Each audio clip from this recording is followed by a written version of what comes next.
creatures are our brothers, on Mars as on Earth.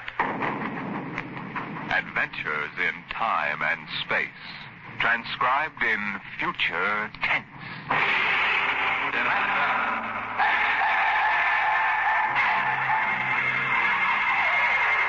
On stage tonight, Dimension X.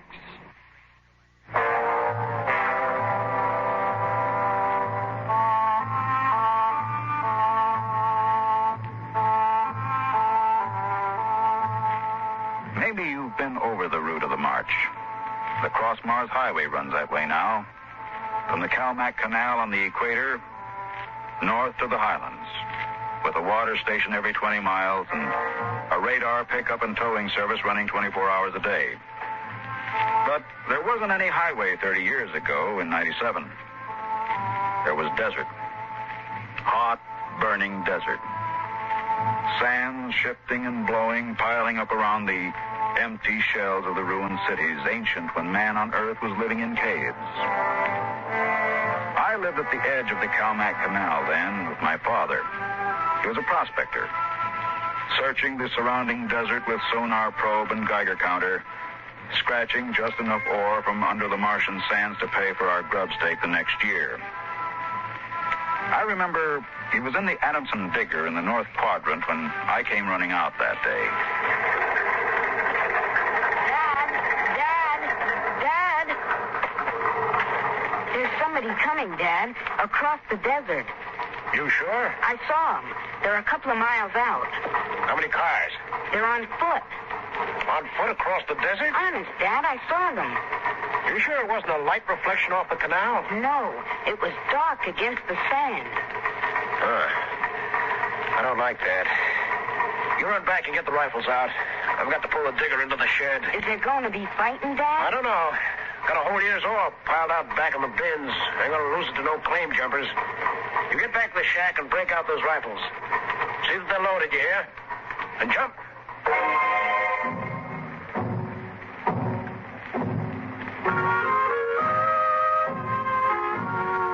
Dad had 3 surplus Army rifles and a couple of homemade grenades made out of ore cans stuffed with Adamson A explosives. We crouched inside the shack waiting. The shadow of the water tower in the doorway grew longer as the quick Martian dusk settled down over the desert. There they come, Al. There's 2 of them. There's something funny about that second one. Look, he's all spindly, and his head's funny. Yeah, his head's funny, all right. Now, that's a Martian. I never saw one off the reservation before. There hasn't been one, not in 10 years. I don't like this. Here they come, into the door Now, you remember what I told you. Line up the sights and just squeeze the trigger. Hello! Hello there! Now, Dad? Hello! Wait a minute. What do you want? Water! What are you going to do, Dad? Where do you come from? Wholeswell. You're lying. That's 100 miles across the desert. I know. That's where I came from. My tank is empty. I need water. Well, drop your gear and come up here slow. Tell that Martian to stay where he is.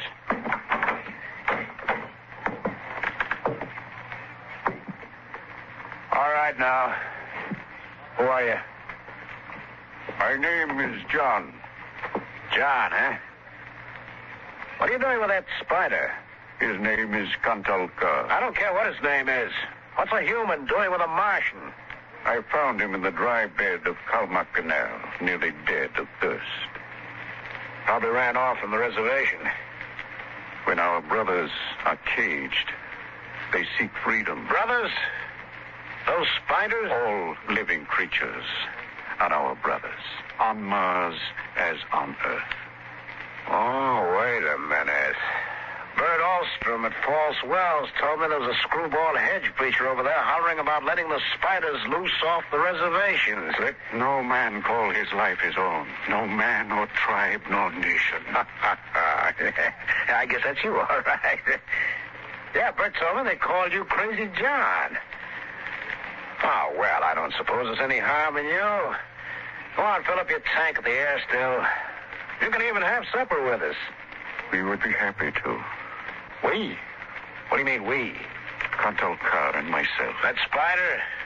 Oh, no. I ain't having a Martian sitting down to eat with me. Now, you come on, no. Thank you, sir, no. Where my brother is not welcome, I cannot go.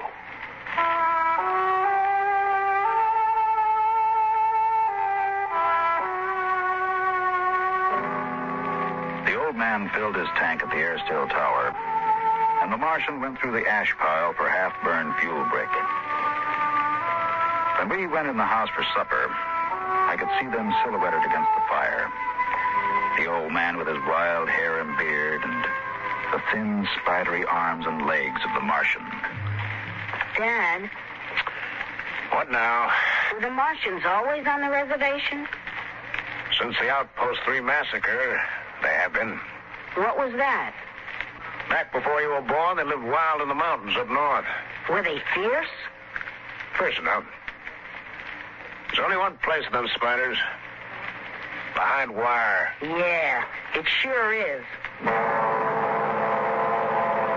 Out in the dooryard, the campfire flickered at the base of the water tower.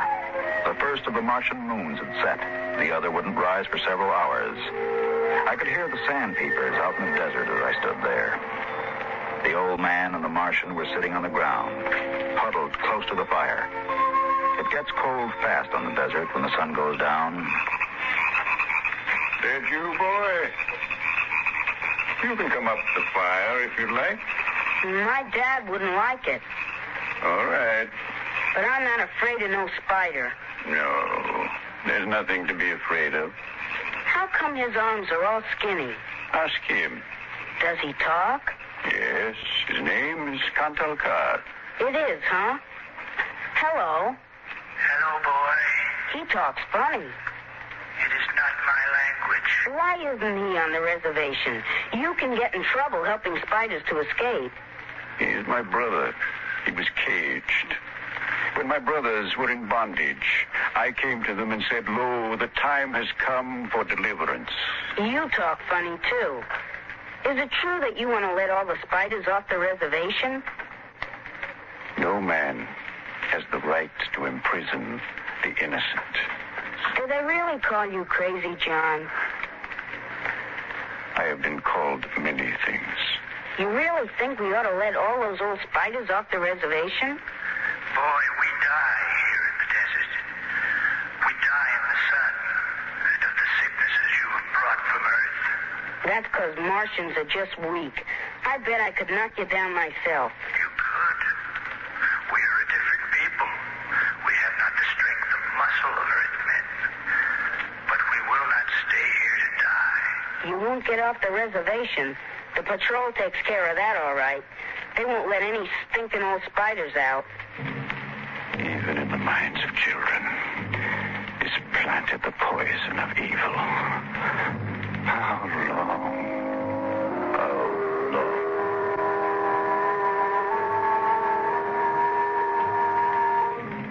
That night through the window, I could see the flicker of the old man's campfire.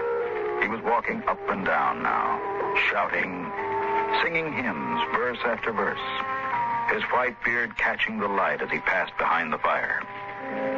The Martian sat slumped over, his thin, spindly arms folded across the huge barrel chest that had developed over the centuries as the air of Mars thinned and escaped into space. In the morning, I looked out, and they were gone.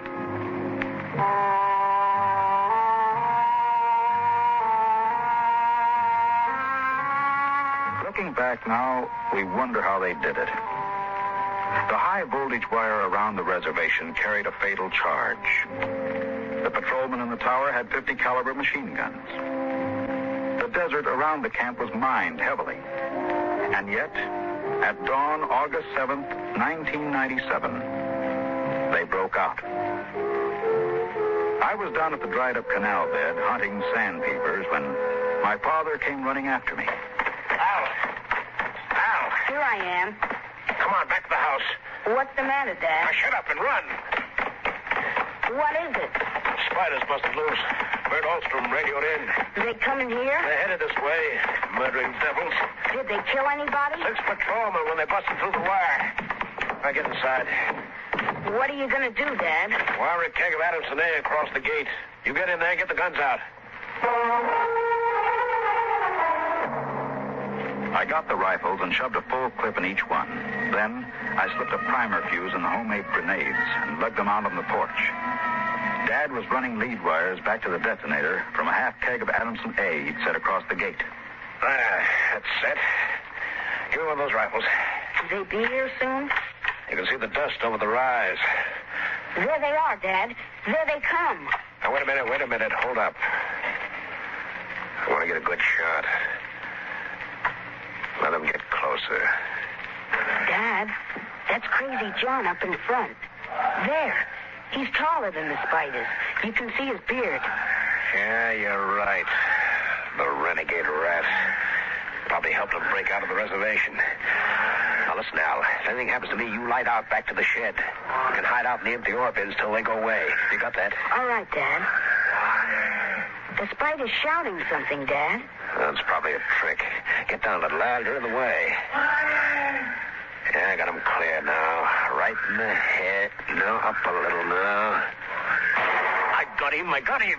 Dad, look out. They've got guns. Down, get down. Dad. Get out, Al. Get out to the shed. But, Dad, you're hit. Go on. Those spiders are going to rush. Get going. I can't leave you. Shut up. Get out of here. You hear? Get out there.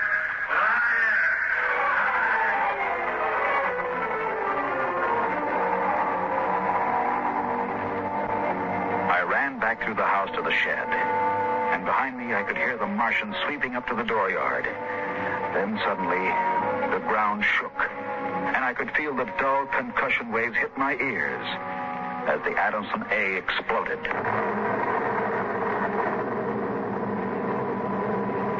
I could hear the high whispered screams of the Martians and the rattle of fragments on the metal roof of the shed. I dived into the empty ore bin and slammed the hatch almost shut. I crouched there watching the thin edge of light that filtered through, listening to the brittle tramping of Martian feet on the board floor of our house. The shooting had stopped, and the shouts had died away. I sat there waiting, and then suddenly a shadow fell across the edge of light, and the hatch slid open on top of me. You leave me alone. I'll kill you. Boy, I've been looking for you. Where's my dad? What did you do to my dad? He's dead. You killed him. You and those spiders.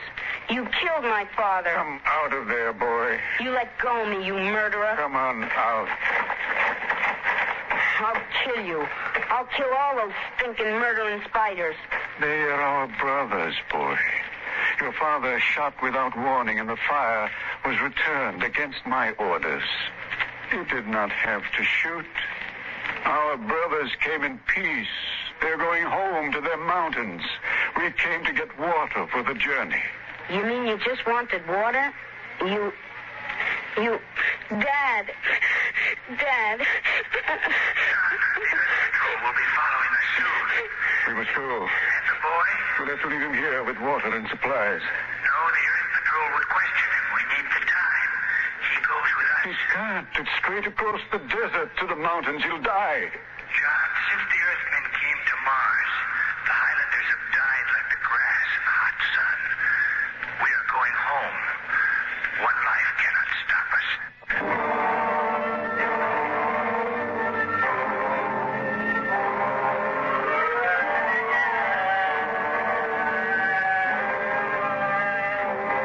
They tore the Adamson air still from the tower and mounted it on poles. They piled our supplies in the yard and loaded them on their backs. And then they started.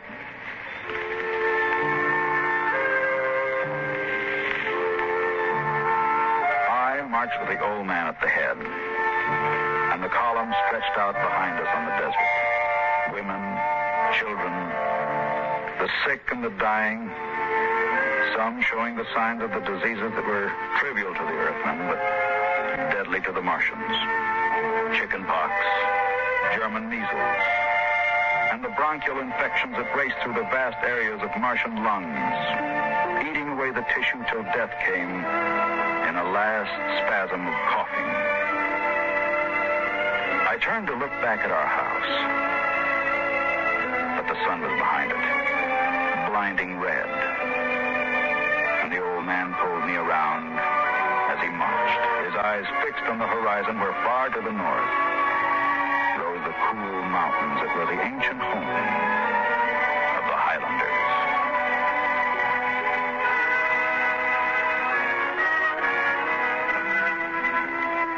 14 of the Martians died the first day. They dropped to the side of the column when they could go no further and died. The march went on. The sun burned down in the day. The air shimmered with the heat. And at night, under the cold racing light of the twin moons, the winds cut at tattered clothing and scattered the feeble fires that dotted the campsites. On the fifth day, we swung wide to avoid a mining settlement, but not wide enough. They were in ambush behind a pile of rocks. Down, boy. Why aren't the spiders fighting back? Go on back, all of you. We're giving you your last chance to get back to the reservation. Oh, and shoot the whole lot of you. Let us go in peace. Who's that? You. What are you doing with them spiders? That's crazy John. A voice cries out to the universe. Your brothers must have justice. We'll give them justice. I shall lead them home. Home to the promised rest. Home to the mountains. March forward. March forward.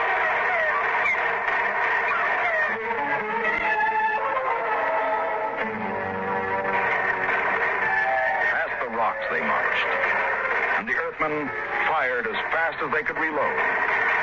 A Martian would spin and drop as the heavy caliber bullets shook his bones to brittle fragments. But the march went on.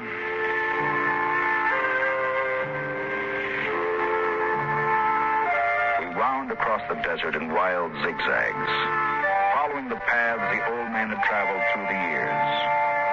Only once a patrol plane hovered on the horizon and then shot away.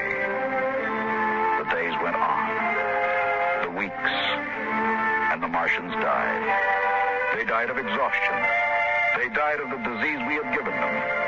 And they died of thirst. The Adamson still could produce 27 units of water an hour, no more. And on that, they died of thirst. Here, boy. Here's your water. That's more than the others got. Take. You're giving me your water. It will be provided to me. He that brings justice to his brothers will drink deep of the water of righteousness. He that leads his brothers to their promised rest will savor the cool draughts of the mercy of heaven. Here. Drink your water, boy.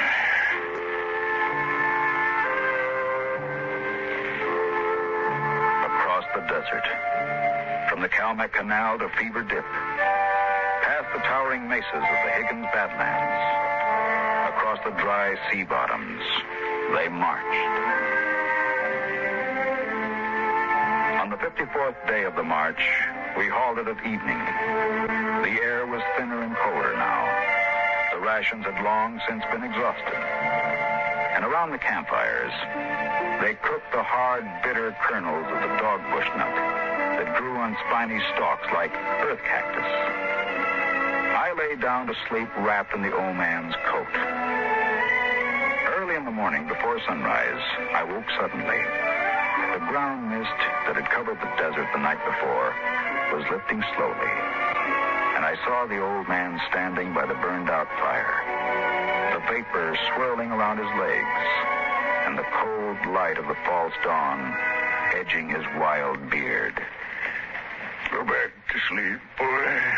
I can't. The end is near. I've led them through the wilderness, dry-shod across the seas. And before us lie the mountains. over. We're there. I have led them to their home. And I must go back to the desert. You mean alone? Now, even now, I hear a voice in the wind. Carry the message to the men of Earth. Bring to this new world the message of the old. All beings created in the universe are my brothers. And he that harms my brother harms me. Goodbye, boy. You'll be safe now.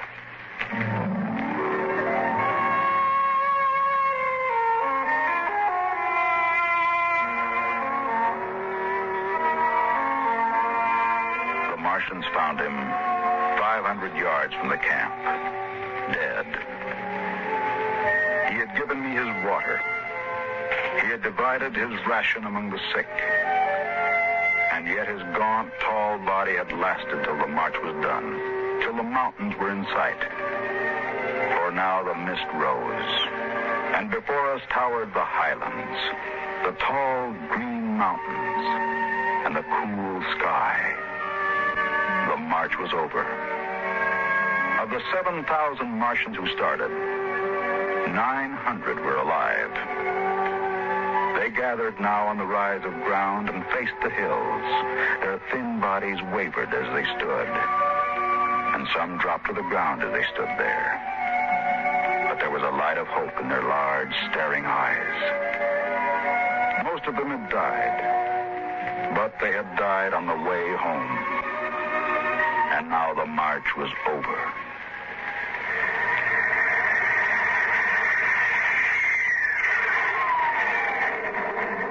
Then the patrol planes were spotted on the horizon. And within 10 minutes, they had landed. The Martians stood silently as the squads piled out and set up the 50 caliber machine guns and petroleum gel flamethrower. All right, you spiders, hands up and stay together. Gather in a bunch and don't try anything. Sergeant. Yes, sir. Shoot the first spider that moves and shoot to kill. All right, come on. Where's the boy? There was a boy reported. Here I am. You all right, kid? They didn't hurt you? No, I'm all right. John gave me his water ration. Oh, the leader, eh? I've got a warrant for him. Where is he? There. He's dead. Oh. Well, just as well. I'd hate to be him in front of a settler's jury. What are you going to do to them? Oh, the spiders? You see those transport planes coming in? We're going to ship them all back to the reservation where they belong. You mean take them all back? Lock, stock, and barrel. They'll be back behind wire before tonight. Hi, Sergeant. Get them broken up in groups of 50. The first transports are coming in. You can't. You can't do that. What are you talking about, kid? Oh, you can't take them back. They're home. John said they were home. You take it easy, kid. You're all right. Now we rescued you. You don't have to worry about these spiders anymore. You can't take them back. It isn't fair. I won't let you. I won't let you. I won't let you. Hey, let go of me. Hey, Sergeant. Yes, sir. I can feel this crazy kid off me. They're home. Can't you understand? You can't take them back. All right, now, kid. Easy. Must be short, Ken. All right, you spiders. Step it up. Move along. These transport planes. Roll over now. You're headed right back to the reservation.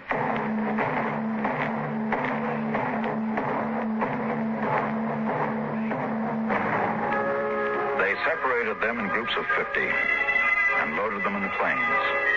900 out of 7,000. And soon the first big-bellied ships waddled out on the hard sands and lifted slowly into the air, headed back to the south, flying over the trail of dead and dying who started on the march to the highlands, the march to home. Come on now, kid. You'll feel better as soon as you get back to civilization. And don't worry about those spiders. They're taken care of now.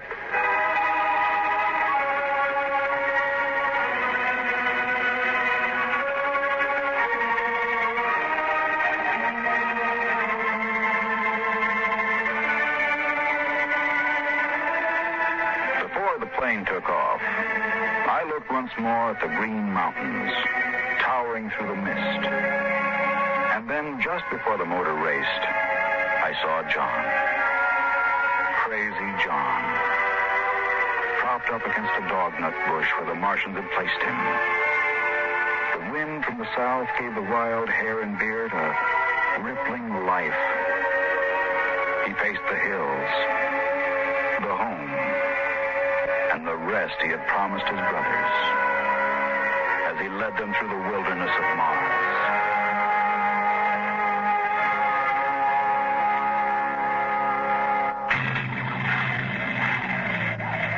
Be with us at this same time next week for another adventure into the unknown world of Dimension